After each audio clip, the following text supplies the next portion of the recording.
Esse é o motivo da negativa. Das 2 que eu tomei e dos trocentos que eu li lá no escritório.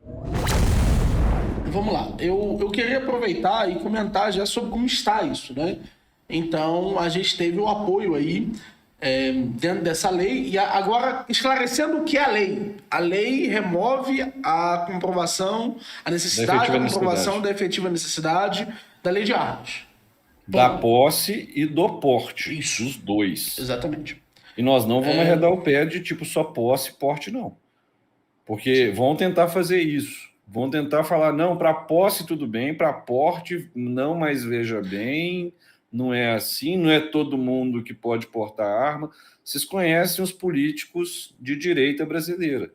A direita brasileira, no assunto arma de fogo, ela age pior que a esquerda norte-americana. O nome Charlie Kirk, ele é muito profundo para esse tipo de lei, por quê? Porque o Charlie Kirk, se qualquer pessoa de direita brasileiro fizer um exercício simples, que é ir no X, acessar o X do Charlie Kirk e buscar pelas 2 palavras gun control, vocês vão ver que ele pensa igualzinho qualquer libertário brasileiro. O Estado não tem que controlar absolutamente nada de arma de fogo. Inclusive, ele era contra background check. Ele era desse nível, ele era até mais radical que muita gente. Né? Então, não ou seja, que a lei seja sobre isso, mas... Exato, mas é bom a direita entender isso, mantendo... entendeu? Ou seja, esse negócio de falar que posse tudo bem, mas porte, mas vejamos bem, vocês querem dar arma para comunista, vocês vão dar arma para qualquer um, isso é uma mentalidade desarmamentista. Até porque a maior parte dos requisitos já ainda está ali. Ou seja, o grosso da lei continua ali. Sim, é apenas a remoção do critério subjetivo dentro do que está colocado. É o que o doutor César falou muito bem. Hoje o delegado, com os mesmos documentos, os mesmos motivos, ou ele nega, ou ele defere. E muitas ele vezes escolhe para quem ele vai dar o porte. Muda o delegado, as condições continuam as mesmas e muda as decisões. Eu vou dar um exemplo prático. Vou dar um exemplo prático para vocês entenderem como que a coisa acontece. Eu fui presidente de um órgão público de fiscalização, né?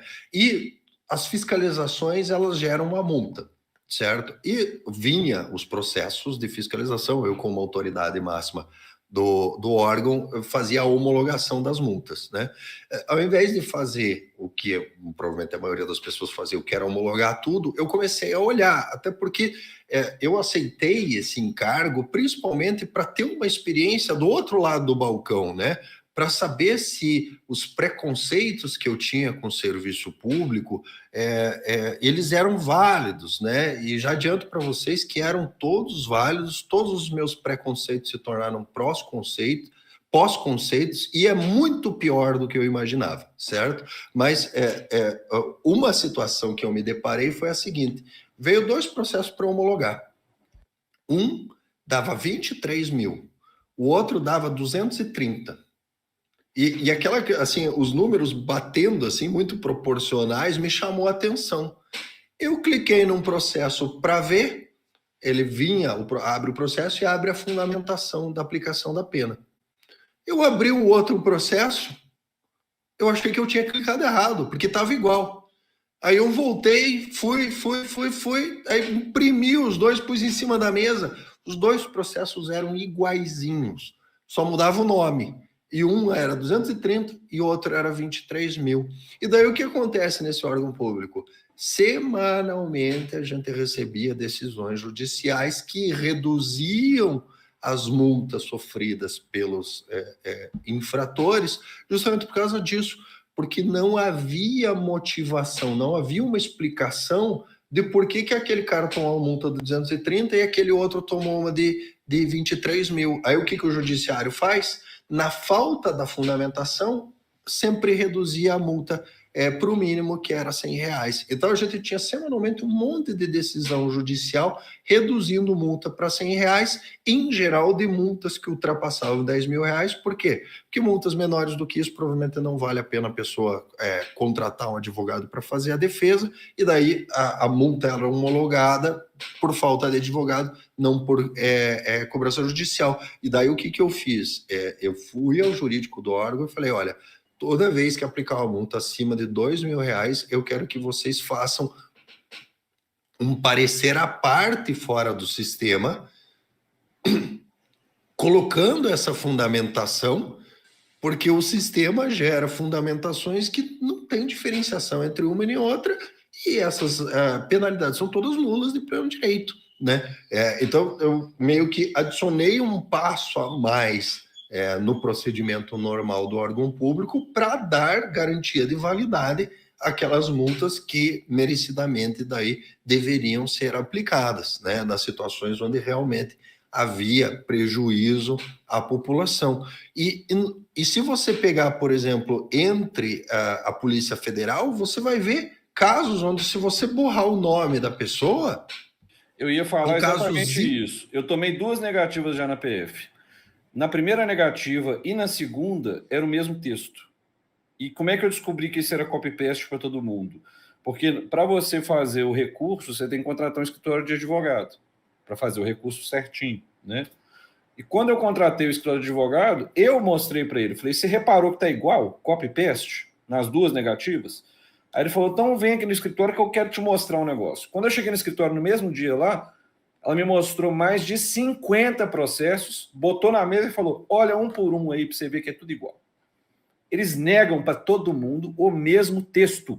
E o texto falava o seguinte, eu lembro de cabeça, você pode se proteger com câmera, cerca elétrica, morar num prédio que tem portaria, e você ter uma arma de fogo seria um mal maior para a sociedade, pois essa arma poderia cair na mão da criminalidade. Esse é o motivo da negativa. Das 2 que eu tomei e dos trocentos que eu li lá no escritório. Tudo igual, copy-paste. Tá entendendo?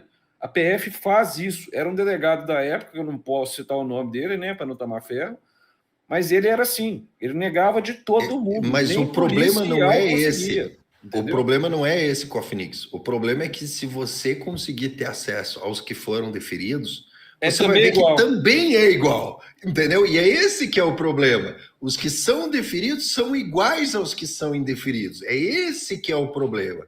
Porque isso daí é, na prática, o conceito trazido, o conceito original do que a gente chama de corrupção. Porque o que acontece? A esquerda conseguiu um feito fantástico, Miori. Um feito fantástico. Eles merecem palmas para isso, que eles convenceram a população que corrupção é roubo de dinheiro público. Corrupção é roubo de dinheiro público. Esse é o senso comum do brasileirinho. Corrupção é roubo de dinheiro público. Não, o nome disso é roubo. O nome disso é roubo. Corrupção é outra coisa e é muito mais grave. É muito mais grave. O que é corrupção? O Congresso aprova uma lei comprada com mensalão, e o problema não é o dinheiro que o político recebeu, é o fato dele ter votado em troca do dinheiro, né? Essa é a corrupção. E mesmo sendo comprado com mensalão, ainda havia um requisito. Se você comprovar efetiva necessidade, você terá acesso ao direito. E daí o que acontece? A pessoa comprova a efetiva necessidade e o servidor público, ele corrompe o texto da lei, altera para, se for esse nome na capa, tem efetiva necessidade. Se não for esse nome na capa, eu não vou nem ler e eu vou indeferir, né? A lista dos que terão porte de arma, né? A gente não tem como demonstrar isso ainda, mas pretendo conseguir os dados para demonstrá-lo, ela parece que ela vem previamente, né? Então, por exemplo, você pega lá notícias lá, um político do PT foi lá e está renovando seu porte de arma. O que ele tem de ameaça eminente e atual na vida dele? E como é que ele comprovou que ele tem direito ao porte de arma? E eu que pedi um porte de arma com uma tentativa de homicídio comprovada com corpo de delito, né? Eu não uso gravata, não é por causa do estilo, é porque eu sofri uma tentativa de homicídio, e quando eu sofri essa tentativa de homicídio, a pessoa que tentou me matar, ela arrancou um monte aqui da pele do meu pescoço, né? Ele me esganou, quando eu reagi, que puxou, veio os dedos dele, veio um monte de pele do meu pescoço junto, e daí quando eu ponho a gravata, isso me causa uma angústia, um desconforto muito grande, entendeu? Fiz corpo de delito, caminhada, e o delegado disse que não tinha efetiva necessidade.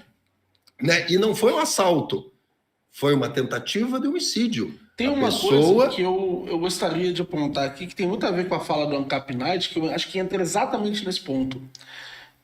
Uma das coisas que me incomoda nesse texto da lei, e que se mudar só isso já mudaria radicalmente, é a questão de que no texto da lei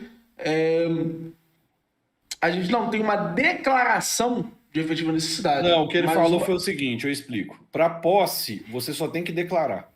Para porte, você precisa comprovar. Isso. São níveis diferentes de documento. Ou seja, o que o César falou, a posse ele passa, ele declarou.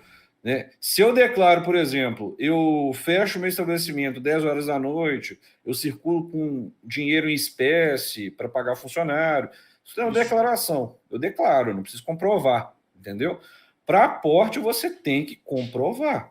Mas se a gente tem uma diferença jurídica. Miorim, tem uma diferença jurídica. Eu sei, mas é isso. Não, mas é que a diferença... Eu vou explicar a diferença que você vai entender claramente. Mas não consegui nem falar. Tudo bem.